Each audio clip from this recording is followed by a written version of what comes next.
welcome back to another episode of Ruthless TV, where I break down Tyler Perry's The Oval scene by scene. Now let's get into this video. The scene opens with James Brown running in. No, it's not James Brown, it's Sam.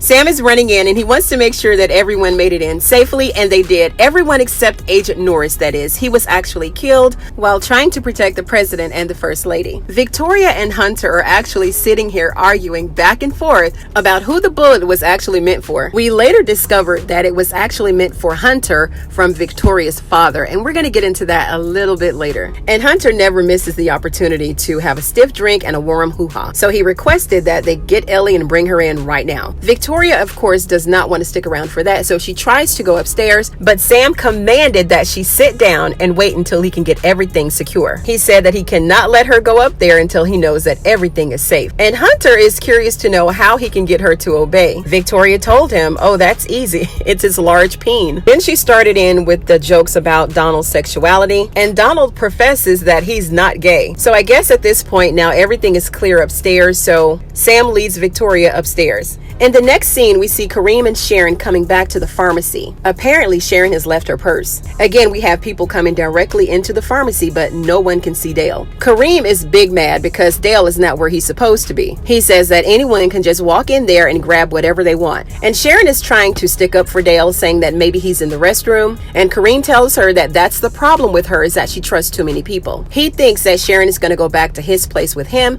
but she has to make that correction to say no, she's going to go to her sister's. Then they're still going back and forth here while Dale is over there bleeding out. When Kareem goes back inside the pharmacy to grab her purse, this is when Sharon discovers that Dale is on the floor and he's been shot. Kareem rushes back up to the front and then tells her to call the ambulance. In the next scene, we have Alan and Ellie here, and Ellie is telling Alan that he really doesn't have to stay, that he can go. She doesn't believe that Jason's actually going to come back to her apartment. But Alan insists on staying, but she really wants him to go. So because he's not going to leave, she offered to leave. He calls Ellie trash and he says that he wished that the president was dead. Ellie is advising him to not say that too loud because someone may hear him and he could end up in jail. At this time, they both receive a phone call and they've been summoned to the White House. In scene number 4, the president gets an all clear from Secret Service and Donald is making sure that he's okay. He tells Donald that he thinks that it's Victoria's father who actually tried to assassinate him. Then he told Donald to order a sniper to have her father killed. Really, the man is already dying. But Hunter doesn't care, he just wants him to die faster. Donald tries to discourage him and have him to rethink all of this. But Donald says, nope, it has to happen, and it has to happen tonight. Then we see Kyle running in, and he wants to make sure that Donald is okay first and foremost. And Hunter says, well, I'm okay too. Then he wants to know where Kyle was. Donald defends him by telling him that he had the day off. Before they left, he wanted to make sure that the sniper had been ordered, and he said to send Ellie right up as soon as she arrived.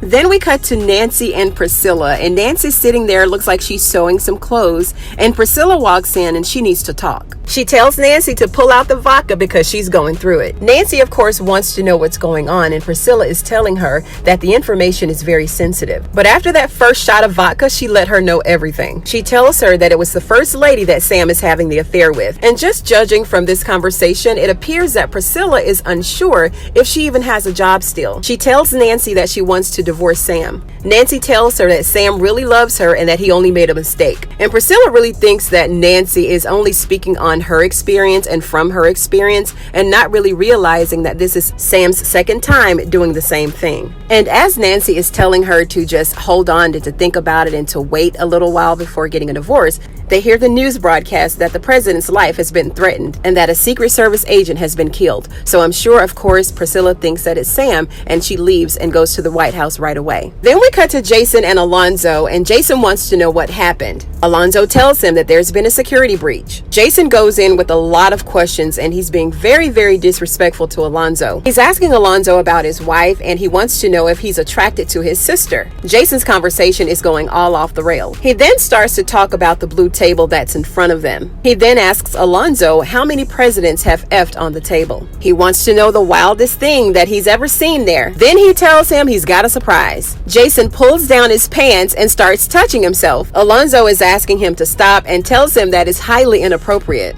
Alonzo told him that if he didn't stop, he was going to have to fully restrain him. But Jason really didn't care, but he did finally stop. After this, Jason extended his hand for a handshake and wanted to know if they could be friends. He gave Alonzo a little smack on his face and told him that he was going to make his life there a little difficult. But little does Jason know, Alonzo's got his own surprise, okay? And we'll talk about that a little bit later. Then we move on to Blakely and Max, and they've made it to their secret hideout, and then Bobby comes to the door. Blakely still has her reservations about Bobby. I mean, they've slept under the same roof together, they've been shot at together, and they both have the same mission to take down the president. So I think she needs to just let all that go and get on board with the task at hand. She thinks that Bobby is the one who shot at the president, but Bobby told her to check the timeline, and it wasn't him. Max is very upset with Kyle because Kyle pretended to have his son. Turns out he doesn't have Max's son, but Max wants to get at Kyle right away. Bobby then tries to get Martin or Sam on the phone. They don't pick up, and this is a red flag for Bobby. So Bobby says that they really need to get out of there and find a place to hide out where no one can find them. Then we move on to Kyle and Donald, and Kyle is telling Donald about the Wild Wild West shootout that he had with Blakely, Max, and Bobby. Donald then tells Kyle about the president's plan to kill his father-in-law. He told him that the president wants the shooter bought to him. They both think that this is a crazy, dumb idea, but we're discovering more and more that they both want the president to step down. Kyle then lets Donald know that he knows that Vince was there at the White House to see him. Donald tried to brush it off, but Kyle kept pushing for information. Kyle lets Donald know that he doesn't want Vince to be anywhere near the White House. But Kyle put two and two together, and he knows that Donald sent Vince to take care of Dale. Then in scene number 9, we see Sam and Victoria making it to her bedroom. Victoria sat on the couch, and she really wanted to know if Sam is checking on her because it's his job, or is it because he cares about her? And Sam told her it's both. She tried to thank Sam by giving him a hug and a little bit of something else too, but Sam resisted. Priscilla said that she understood because his wife was still in the picture, and Sam said no, she is the picture. But this didn't stop Victoria. She was still trying to get some. She's all in his ear, oh, no one's gonna know about it but us. But Sam was like, well, I will know. Then he told her she needs to go into her room and get some rest. She was trying to pull the sympathy card, talking about her husband doesn't care about her, whether she lived or died. But Sam stood his ground. He remembered his marriage and he had to turn her down. Then Jason walks in with Alonzo with all of his sarcastic remarks, asking them if they were going to have sex again and calling them disgusting. After Sam dismissed Alonzo, Jason told him that he told Priscilla about their sexcapade. Victoria told him to go to his room and he said, okay, I'm going to go ahead and leave so that you can F the help. When Victoria turns in for the night, Alonzo comes back in and he lets him know what happened between he and Jason. He requested to be taken off the first son detail, and he told him that if he ever did that again, that he was going to break his effing neck. Now that's what I'm talking about. He's standing up to the first son, which no one ever seems to do, and the only thing that Victoria can tell him to do is go to his room. So good job, Alonzo. Put him in his place.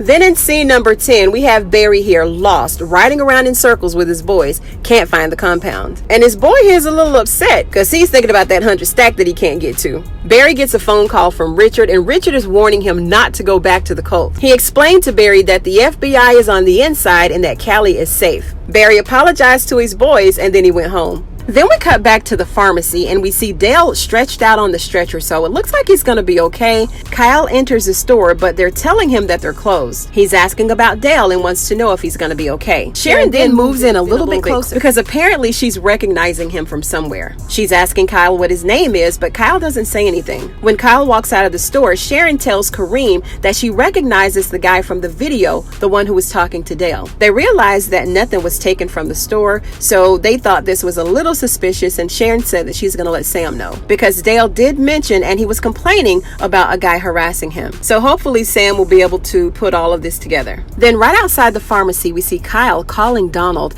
And remember, in previous videos, I always talk about character development in Kyle and wanting to see different sides of him, and it looks like tonight we got that. He called Donald to let him know that he knows that he sent Vince over to take care of Dale. Then Donald acted like he didn't know what he was talking about. He wanted to know if Kyle was coming back to the White House, and Kyle was like, yeah, I'm coming. But I think that Kyle has other plans, and we'll see this in the trailer breakdown. So Kyle is finally showing a little bit of emotion here. Apparently, he did care something about Dale. In the meantime, we see Nancy here with Richard, and she wants to know if he found Barry. Richard told her that he did find him, but Barry was unable to find the colt. Then they began to talk about the president and the attempt on his life. Richard let her know that the senior staff has been called in to the White House. And y'all already know Nancy got the uniform ready, the snacks, and his dinner on deck, okay? She let Richard know that she's not giving up on him. And Richard finally let his guard down a little bit. He said okay, he took his uniform and his dinner, and he left. Then we have this loving mother and son moment. Jason is under his mom's bed and wants to know if he scared her. She tells him to go to his room, but he's asking about Gail. Jason wants to know where she is, and his mom told him that he's on his way to where she is. Victoria told Jason that she never wanted to have him. That is one of the most cruelest things that a mom could say to their kid. Like, this part right here really made me sad. Jason told her that she's just as evil as her mother was. So the vibes that I'm getting from this scene is that Jason is going to do the same thing to her that he did to his grandmother. This concludes my breakdown of Tyler Perry's The Oval, Season 3, Episode 1, Eye for an Eye. If you like this video, please give it a thumbs up. Thank you so much for joining me on this episode of Ruthless TV, and I'll see you on the next one.